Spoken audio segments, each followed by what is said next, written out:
If you're feeling guilty about a poor work life balance, then this series is just for you. If you want to stop letting your days slip away and start leading your life with intention and purpose to pursue your full potential, then you're in the right place, my friend. Welcome to the Claim Your Day podcast. I'm your host, Nick Maisie. Here, we stop just managing our demanding lives and begin to actively pursue our best lives, rooted in our values and purpose. Each week, we'll discuss practical strategies focused on becoming intentional with all that we do so we can live and lead well. Together, let's make today count. Hello, my friend, and welcome. Welcome to the Claim Your Day podcast. Glad you're here. Glad you're joining in. In this episode, we're diving into the guilt from a poor work-life balance. And we're going to talk about it in this episode, but really we got a short series where we're going to hit it from a few different perspectives. Because if you're suffering from feeling like that you just don't have this balance between work and life, first of all, my friend, you're not alone. You're definitely not alone. The simple fact that you're aware of it, though, I would say is a good thing because you're paying attention. You're even open to listening to a podcast about how to address some of it. And then also, I just want to tell you that there is hope. It's not about getting everything just perfect, but trying to dial it in for your life and your values, where you're at right now, the season of life, if you will, what you're trying to accomplish, and how you want to live, just exploring what that looks like and trying different things so that you can get it right for your life and your values and where you're at. That's so critically important. And I want to commend you for being open to it, and then also encourage you to take some action and to follow some of these things that we're going to talk about in this episode, as well as the next few to follow. So with that, make sure that you do subscribe. That way you don't miss any of the upcoming episodes. I do try to, majority of the time, if you're kind of new, you'll notice that I do a lot of short series, 2, 3, 4 episodes on a topic. I like to keep the episodes pretty short, around 15 minutes, because, hey, you got stuff to do. If you have plenty of time on your hand and just the luxury of being able to do whatever you want, whenever you want, and everything's going perfect for you, then this podcast probably isn't for you. No offense. I love that for you. But if you're busy with life and balancing, family, work, the values that you're trying to live, and you just really want to claim your day and make the most of it, then this podcast is for you. And so, I try to keep them at about 15 minutes. So I do a number of short series. And the one here, the series we're starting in this episode, it's all about like that work-life blend. And I'm calling it a blend. Don't even like to call it balance too much because it's not always exactly balanced, 50-50. But and that's actually what we're going to talk in this episode. But just another quick reminder, you can always go to nickmaisie.com. I post, it's like a blog post for each episode. So that on there, there'll be show notes. You can listen to the episode right there. As well as I do try to put some resources. There's an intentional choice guide. Really helps you just to walk through what your specific values are, the most important ones for your life, where you're at right now, and how to intentionally guide your choices to align with those values. Being intentional with how you spend your choices is the key to living the lives that we want to live. All right, let's go ahead and get into the episode. All right. So with that, if we're talking about this guilt of a poor work-life balance, and with that, I want to tell you, stop chasing the balance. Stop chasing this idea that that you can have this perfect 50-50 split between work and life. Work and even work and family and work in these other things. Stop chasing that perfect 50-50 split. Instead, we're going to talk about being intentional with where we're at. And even this, you can even call it an intentional presence. Being where we're at and 100% being where we're at. That's like a lot of times the work-life balance, some of that guilt comes from when we're at work, we're thinking about being at home with our families, or we're thinking about doing these other things that are really important to our values. And then when we're with our family or our friends or doing other things that are aligned with our values, we're thinking about work. And sometimes the guilt comes from not being where we're at 100%. Oh man, and I'm gonna forget who said it. And even preparing for this episode, I couldn't recall. So my apologies for not giving credit. But it was be where your feet are at. So if your feet are at work, then be there 100% with your mind, with your effort, with your focus. And it's not about ignoring your family. But when you're where you're at 100% giving it your best effort, then when you're elsewhere, if that's when they're at work, great. Then when you're with your family, you can feel good about being with your family because while you're at work, you were 100% at work giving it your best effort. And then that way, when you're at work, you can feel good about being at work because when you're with your family in that time there, you were 100% focused on being there. Be where your feet are at. All right, so get into just a few points. You know me. I always like to give you just some basic points. Normally 3, maybe 4 sometimes. This episode we have just 3 main points, and the first one is just calling it out that there's this myth of balance. Just accept it, own it. That you're going to stop chasing this 50-50 split. This is just a recipe for failure. If you're looking at time-wise, well, sometimes it's not going to be 50-50 split of time. But I guarantee you, how you spend that time is every bit as important as how much time you spend. Now, if you don't ever see your family, okay, I'm going to go ahead and call you out a little bit. If you don't ever see your family, then no matter how great the time is that you're there with them, if you're not there, then you're not there. But what's almost as bad, or as tough, I could say, I don't want to say bad, but what's every bit of a challenge and negative is when you're with your family, but you're not there mentally. So instead of chasing, the first point is, hey, we're going to give up chasing this 50-50 split. Instead, we're going to reframe. Point number 2 would be we're going to reframe this into a blend. It's that work-life blend. And so with that, we're going to focus on maximizing the value and the intentional presence of where you're at.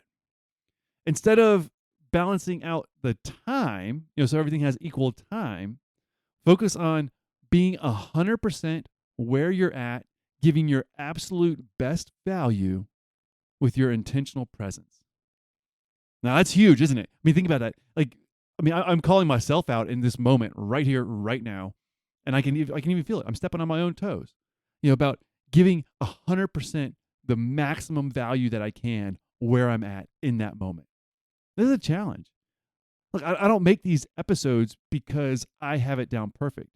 I make them because they're true, and they can help you as much as they can help me. So this is a lot of times I'm saying these things, and this one 100% too. I'm saying it to myself.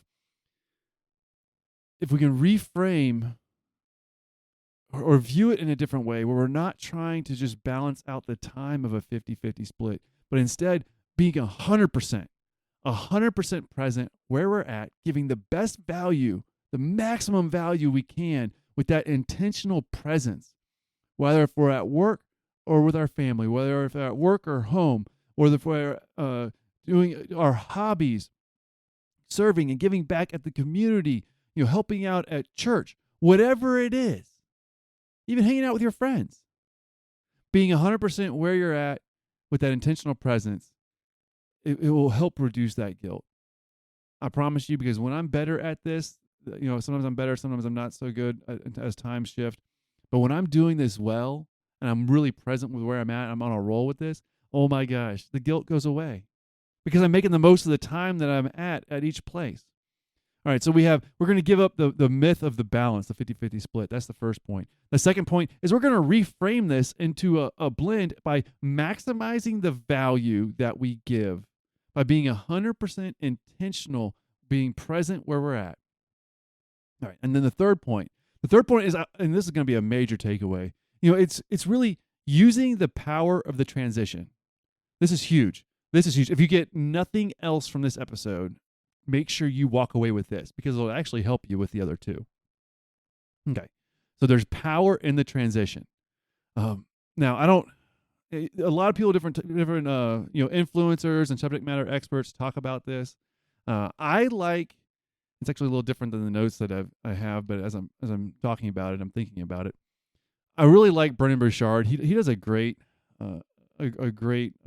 breakdown of how to take power in the transition between one activity and the next, or like between leaving work and coming home, or even transitioning from one meeting to the next throughout the day. There's power. And if you're intentional with that transition, then it can be really helpful mentally. It can help you to focus. It can help you to leave the whatever you just finished. It can help you to leave that behind so you can be fresh and focused on what you're doing next. And it really, really helps when you're going from the larger transitions, like from work to home or vice versa, anything like that. And it's a simple way to do this. This is more of Brendan Burchard. There's a tons of different ways you can manage that transition to make it really effective. A simple way, he says, to take 1 to 2 minutes and just intentionally release where you're at. Release the stress, release the thought process, release anything that's gone on, and then set your intention for what you're going to step into. Release and set the intention. And how he talks about it is actually just repeating the word release, and just, in a calming way, over and over in your head for a minute, and then set the intention of what you want. So this, a simple example would be for me, I get home, pull in the driveway, and I pause for just a minute, and I repeat release as I let go of my work day, and I set the intention for the father and the husband that I want to be. And then when I step into my home, I step into that transition. I step into that intention that I set for who I'm going to be and how I'm going to act, how I'm going to be with my kids and my wife, and how I'm going to live in those moments with them. Releasing the work, releasing what was previous, and stepping right into who I'm going to be with that intention. There's power in that transition, and owning that transition can really help you, like I said, not only to focus, but it can release some of the stress. It can alleviate some of the guilt or mitigate the impact of it. And it really does help you to almost forget about, trying to achieve that balance, because where you're at in that moment is where you're at in that moment. And when you're intentional with that, you're going to be more effective. The time that you have with your family is going to be greater. The time that you have honoring your values, or serving in the community, the time that you have at work is going to be more valuable, because you're going to get greater value by intentionally being present where you're at. So there's power in this transition. Take advantage of this one. All right. So, and then really, there's 3 points. Forget the myth of the work-life balance, a 50-50 split of exact same amount of time in each one. Just go ahead and forget that. That's a myth. Reframe this as your work-life blend by committing, and you can define success. Think about it like this. Define success as maximizing your value and your intentional presence with where you're at right now. That's you being successful, is being 100% where you're at, bringing your best value where you're at. And then the third point is own those transitions. It's not just seamless from one thing to the next. If you define that transition and you set that, it's like a barrier, where you're finishing one thing and you're giving yourself a fresh, brand new start to the next thing. Own those transitions and just take ownership of them and make them work for you. You do those 3 things, and you're going to be well on the right track to having that good work-life blend, honoring your values, having the impact that you want to have, and creating the value for the life that you want. So what are you going to do? What's your takeaway? What's your action step for this week that you're going to do? Well, I would encourage you, as I kind of alluded to, I think that the third point about owning those transitions of those 3 points is going to be the most impactful for you, and it'll help out with the other 2. So I want you this week, your action step is to own those transitions. Create for yourself a short transition ritual, really short. Maybe like 1 minute. Okay. It could be repeating release for, let's say, like 45 seconds, 30 seconds, just release. Intentionally release whatever just happened, whatever meeting you just left, whatever, the work that you're leaving as you just got home, and then set your intention for a few seconds. Set the intention of the person you want to be, how you want to act, how you want to live in those moments coming up into what you're transitioning into. Own those transitions for the next week and see how much it impacts you. Sound good, my friend? Well, you and me both. We're going to do it together. This week, we're going to own our transitions as we go from one thing to the next, one environment, one situation, going to the next, even from one meeting to the next, going from work to home. Own those transitions with a brief 1-minute ritual to help you transition and to own them. It's going to pay dividends for you and me. I know it. And I'm excited for this. All right, I'm also excited for the rest of this series. Don't miss the next one's coming up. And to help you out with that, you can subscribe to the podcast wherever you're listening to it. Or you can go to nickmazy.com, check it out there, get the show notes, get some resources to help you to be intentional with your choices. Well, thank you for listening, my friend. Hope you have a great day. Claim your day. Make the most of it and own those transitions. All right, I'll talk to you in the next episode. Take care.